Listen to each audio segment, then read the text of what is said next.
Welcome back to another video. As you've seen, lots of progress these last couple weeks. Now, the next big thing is getting the drivetrain sorted. So I already started with pulling the transmission out because that just makes the process of pulling the motor so much easier, and I was underneath the car already. So just knock that out. So let me tell you why. So when we started taking this motor out, I didn't do my due diligence on it and didn't check if the oil pans were sealed. Turns out the oil pans weren't sealed. So the upper oil pan is missing bolts in there. The lower oil pan is not sealing properly. Upper oil pan sealing not sealing. So therefore, motor has to come out. I can lift the motor and do like the finicky, janky style of lifting and pivoting the engine and stuff like that. So I was like, nah, let's not do that. So also another reason, the second reason mainly is because I want to pull the motor out so I can put the knock sensor on. The knock sensor, very important to the ECU, so it can hear if there's detonation, if it needs to retard timing, stuff like that. And next and third is new harness. I ordered a new harness, and I will show you that in probably a next video. Maybe I'll have a dedicated video for the wiring specialties harness that goes into, like, I'm gonna go into depth with all that. Hopefully, we'll see. If I won't, I won't. I'm just kind of up in the air about that. That might be a members only thing, so if you haven't. So first order of business, motor has to come out, so I do need to make some space around the shop to accommodate for that, to get my crane, the cherry picker. So let's do that, and then from there, pull the harness out, pull the motor mounts out, and that's about it. I did mention I pulled out the transmission. Here's the transmission. Yank that Johnny out, so it's out. Makes the process of pulling the motor 10 times easier. But yeah, mainly I wanted to get rid of this harness. The harness is chopped up.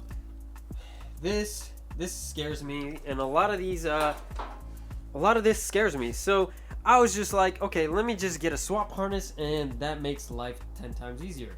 So that's what I'm about to do. Sweet. So we're ready to pull this engine. We're ready to pull, and let me show you. Got this thing, just gotta set it up, and then from there I just got to pull the bolts off of the motor mounts, or like the nuts. Ready to yank. I moved the harness, engine harness, or I pulled it out of the car. So that's ready. Intercooler's out of the way. Now just set this thing up and put it in. Geez, I got a little ahead of myself. So the motor is already coming out. So I strapped this thing in, strapped it all in, and it's coming out flawlessly. There's nothing else connected. I did everything right. Heater hoses, harness, grounds, starter stuff, transmission's not connected, so it's coming out flawlessly. So let's get this around, and then I will explain. All right, so here it is. It's outside the car. Wow, this is crazy to think. Well, we're here now. So first order of business, the upper and lower oil pan got to be resealed. When I was trying to do going for first start, it would just bilge oil out of the back of the upper oil pan, and then the lower oil pan too. So like it was hemorrhaging oil, so that's not good. Like I wouldn't even drive outside of here, and boom, I probably could have locked up my motor from oil starvation. Second, I just kind of want to look over everything, just do my due diligence. And third is a knock sensor. So my knock sensor was not even installed. I think I let my buddy borrow or buy a harness from my engine, and then boom, they ended up getting away with it. That's cool, that's whatever. And then what else? I'm not sure. And I also wanted to put that dust shield spacer, flywheel spacer on here. So just as a precaution, I seen one over there, and just a precaution, just so I have it and I could say I could rule out that issue with the transmission. So I'm thinking, let's just go ahead and start taking off the oil pan. So I will have to unscrew 2 bolts from the alternator bracket so I can access the upper oil pan. But first I have to get through the bottom oil pan so I can do the rest of everything, because there are a couple bolts in here in the upper oil pan to get it off. So let's go ahead and dive right into it.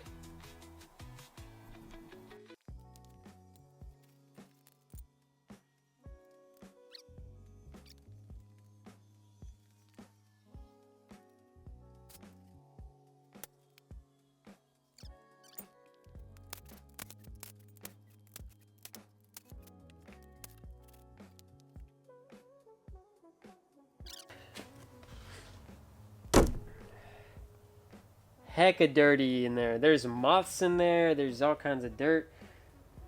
So, I'm kind of happy I'm here. So, lower oil pan down. Now it's time to get.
So, as you can tell, got the oil pan off, and now I want to do an upgrade right before we basically are going to put the oil pan back on. So, I wanted to do a high cap oil pan. So that's what I'm going to do. There's a stainless steel option. It's a high cap oil pan. SRs are notoriously known for their low, or like their oil slosh and low oil pressure. So that's basically what I'm gonna do. Here's the Johnny. This is what it looks like. High cap oil pan. If you look at that one, looks very, very tiny. It has bigger sides, bigger, so it's basically bigger, better. This one's a little bit bent up, a little hurt, but that's not gonna stop it. So this is gonna minimize the oil starvation. So next on the list is what I think I had. The transmission was basically having pressure, is what I understand it, is it had pressure on the crank of the motor. So when I would go to turn it, it would be like whoa, whoa, with like very slow start. And then on top of that, my buddy loosened the whole trans off of it, off the crank, and it completely changed the dynamic of the cranking. So it started cranking a lot more. So one of my things is, what I think was the issue is the trans comes with a trans spacer between the block and the bell housing. So let me show you what it looks like. I already put it on. Yes, the camera was a little bit dead, so I just went ahead and put it on. So this is the trans spacer. So it's maybe like 2 mil thick, but I think this will give the right spacing so the input shaft of the transmission doesn't go too far in the pilot hole. So I hope that is gonna work. I couldn't have put it on without taking the flywheel off, so that's what I did. Took the flywheel off, took the clutch kit off, and then boom, put that on, impacted this thing on. Now I just got to get a torque wrench and go go around that. I did let my friend borrow the Nissan Pilot SR Pilot or clutch alignment tool. He's gonna bring it back to me tomorrow, so hopefully the clutch will go on.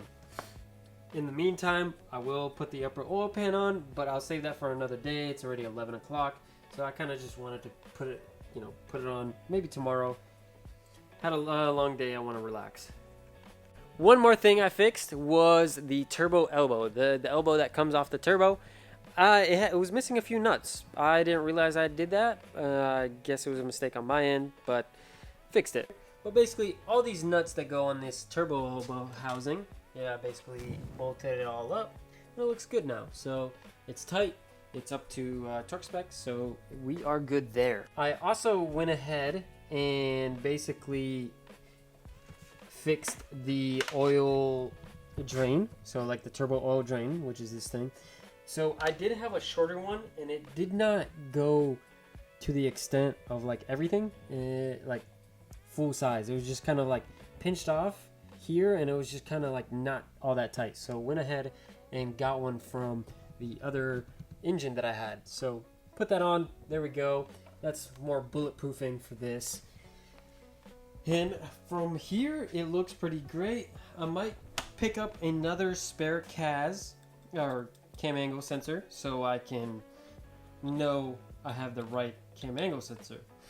And then courtesy to Jackson, shout out to Jackson, he did give me this P2M, a little feed neck, but it also has a coolant temperature sensor little nozzle. So shout out to Jackson.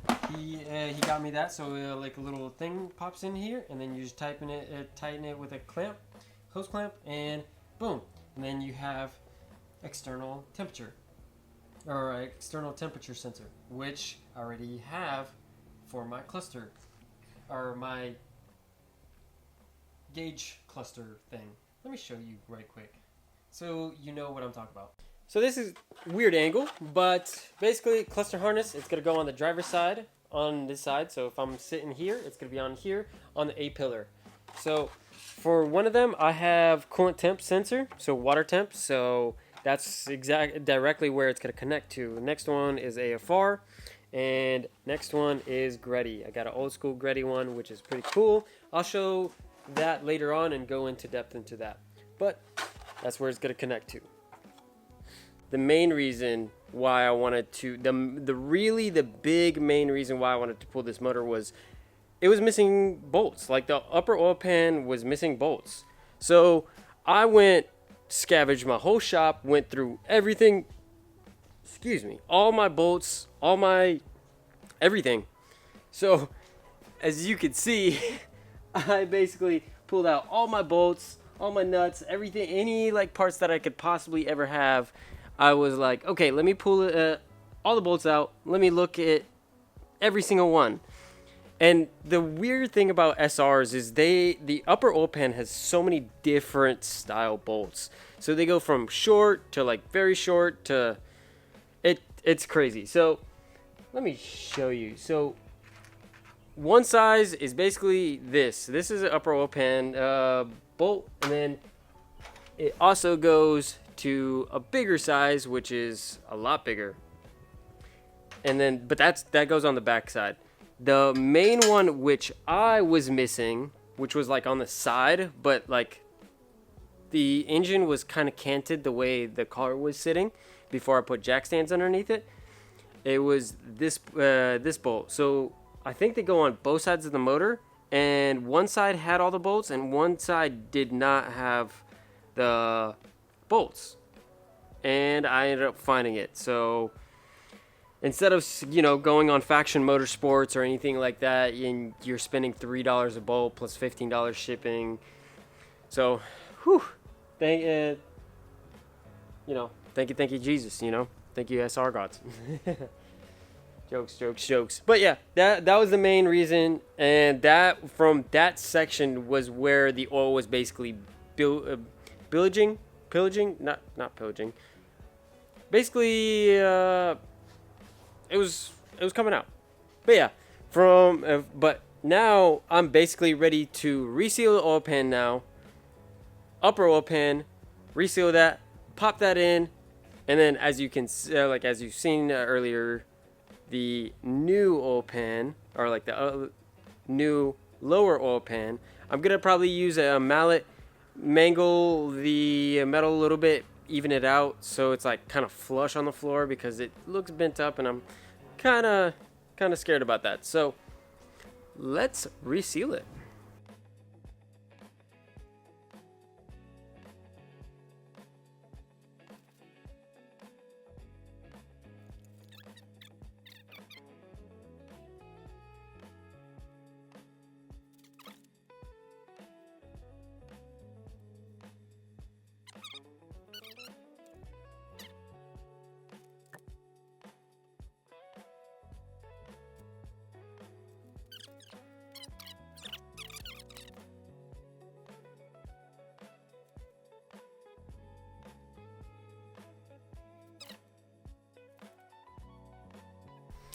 I didn't realize I bought the brown, what is it, the gray one?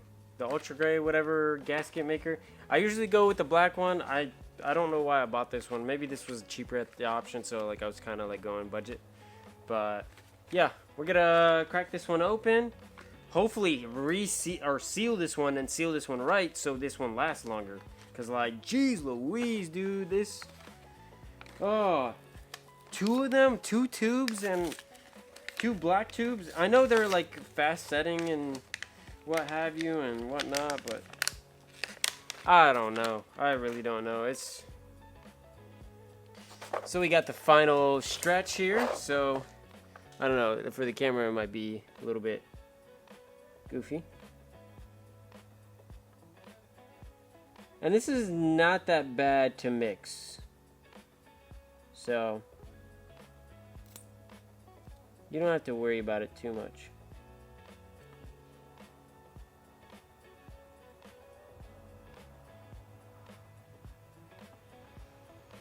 I'm going a little heavy on this.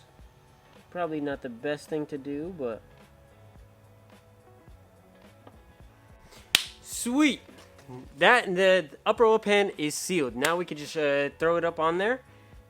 Just if you're working on the SR, don't forget the 2 bolts on like right behind, like right in front of the flywheel if you're looking from back to front. But yeah, let's throw this on and see if it seals and do that. We're one step closer. This was the main reason why I pulled this motor. So, whew. Let's do it. Let's do it. Let's do it. I'm so excited, honestly. So ideally, you would probably want to do all of this on a engine stand. I'm doing it on a hoist. So let's go ahead and throw this thing together. I'm dying to see the oil pan, and also can like put the engine on the floor too, like per se. Like maybe that's not the smartest idea, but yeah, I just want to. Let's do it. Let's do it. I'm so freaking stoked. You can't imagine. All right.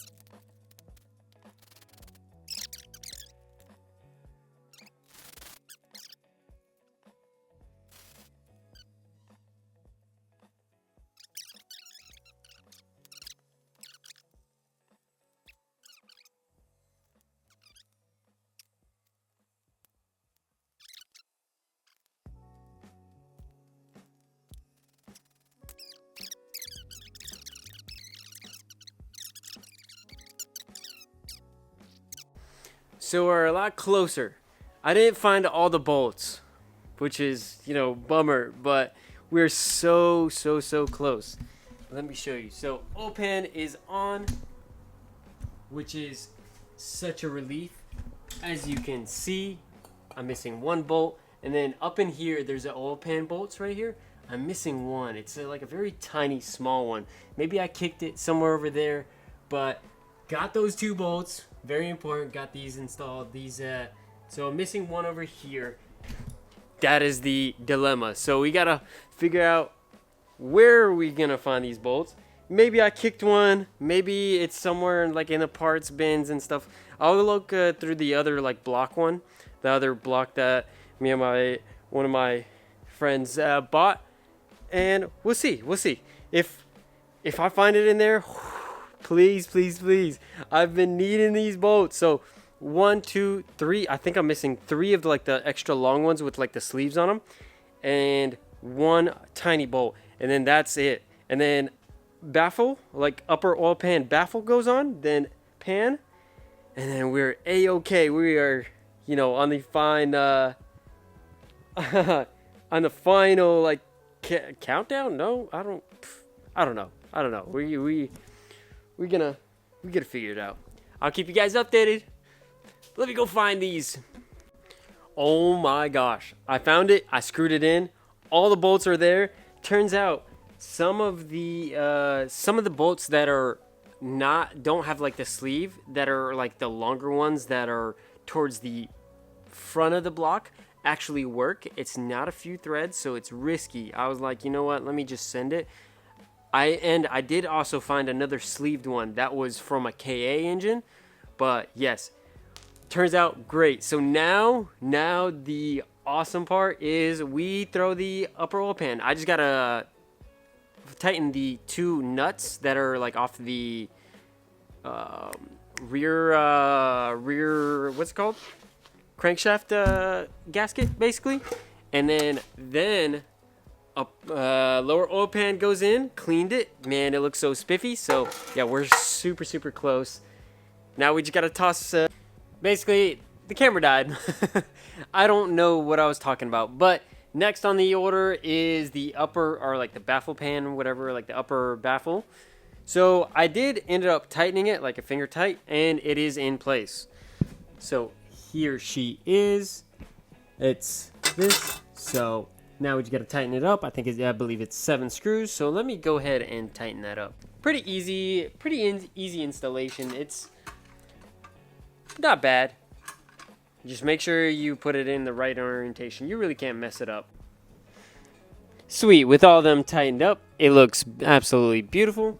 Now to the main thing, the upper oil pan, which I'm super excited about. I've never put one of these on.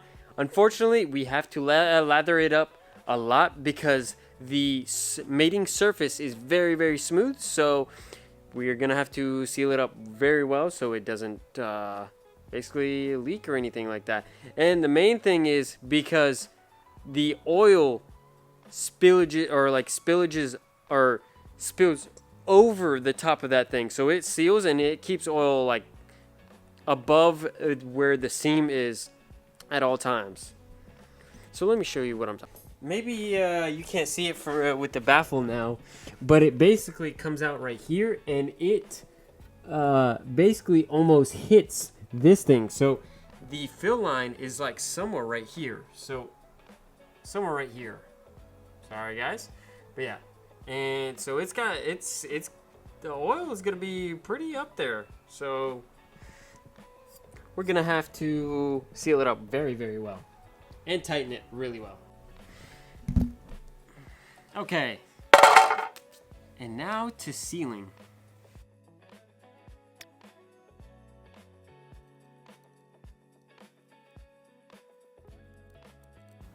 Okay, grabbed a longer 10 mil. It's slightly longer than the original one, so I want to take that as my guide.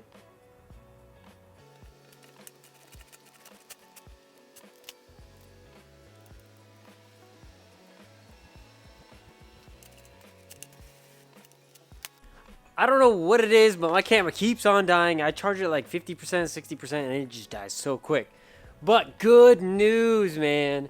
Good news, you guys. We got the lower oil pan on. It was a struggle. I'm not gonna lie. It was a very big struggle. It was annoying, but it is on, you guys. Check that out. It looks so beautiful. As you could tell, it's a little bit slanted. The engine kind of sits slanted, but oh, it looks beautiful. There you could really see how bent it is, but it was not bad. It took a little bit. It's still. I'll wipe that. But yeah, no, it was great. I put all of them on. It feels great. It works great. Gotta tighten that up. But yeah, no, it's phenomenal. Now I just gotta put these 2 alternator bolts on, and it's great. Oh, I'm so excited. You know what? I have one more. I have one more thing before I go and I stream. So basically, my knock sensor. So I wanted to pull this knock sensor harness off and then pop it into the engine, or like in the engine. Turns out I do have a knock sensor connected to my block. Just don't have this weird little harness. So I'm gonna put that on. Easy pop out the little metal clips on here. Pop it out. Put it in. Nothing too special. But yeah, I'll show you after it's done. Boom. Okay, so there's the knock sensor up here. I don't know, it's so low light. So knock sensor up here. Here's the harness. Installed it. Brought it out where the IAC is. And it looks great, man. It looks great. I love this. I love this. We are back. So now I did everything that I need for this engine. So upper oil pan sealed, lower oil pan sealed. Now I put the spacer plate between the block and the transmission. So that's done. I fixed the the turbo drain feed. Everything is good. Everything is solid. Now all we have to do, oh yeah, let me show you. Install the clutch. The clutch is installed, so like now we have nothing to worry about. Use the clutch alignment tool. Shout out Papa Joe. Papa Joe, I love you. You are awesome. Man's came here, drove, and brought his D-car. And so now we're basically ready to throw the transmission on. This is going to be a struggle by myself, so I'm going to probably record it after I'm doing it. Maybe I'll set up a time lapse, maybe I won't. But yeah, time to put the transmission on. So we have a transmission and a drivetrain. Then we could just throw it inside the car, and then boom, we got nothing to worry about. Let's hope the transmission just slips in smoothly. Did a lot of measurements to make sure it works, but let's dive right in. After a rainstorm or two for the last 2 days, your boy finally got it put on. Holy smokes. Holy smokes. This was a 3-day ordeal, like locked in 3 days ordeal. So what ended up being the issue was the clutch disc. The clutch disc was canted. So you would put in the Nissan, which is like generally for like Nissan KAs, SR Pilot, or like the Pilot, or like the clutch alignment tool. I'm trying to look for it on the floor, but I don't know where it is. I probably threw that piece of crap. And basically it was misaligned. So I had to basically eyeball it and basically pull out the micrometer, and literally it was like 20 mil, and I had to do like an 8-point style with the flywheel. That ended up working. Literally first try, and it just whoop, it just popped in. Not an issue. Now we throw this motor inside the car. Big man thing. So yeah, we're about to toss it in the car, and we're gonna have it SR. Already threw on the starter. So I'm about to disconnect all this like old alternator wiring. So starter is in, everything's bolted up pretty well, and threw on this shifter. Just for shits and giggles, and now it's just buttoning everything up, which is absolutely awesome, man. This is big man thing. And then fixed this the pinch thing right here, and then sweet. So now we're just gonna clean up the mess a little bit over here, and then basically throw the engine in the car and start wiring it up, which, whoo, big man thing. So yeah, we're gonna do this right quick, and I'll show you the process. This is gonna be a long ass video, I think. Peace. But yeah, I don't know if I'm gonna end the video here, but basically I'm gonna end here. I'm gonna go stream, hang out with my homies online. So you guys, you know what to do. Like, comment, subscribe. You know what? Bye, bye, bye, bye. Maybe this is gonna be part 1. Maybe I'm gonna do a part 2, but we'll see. For now, later.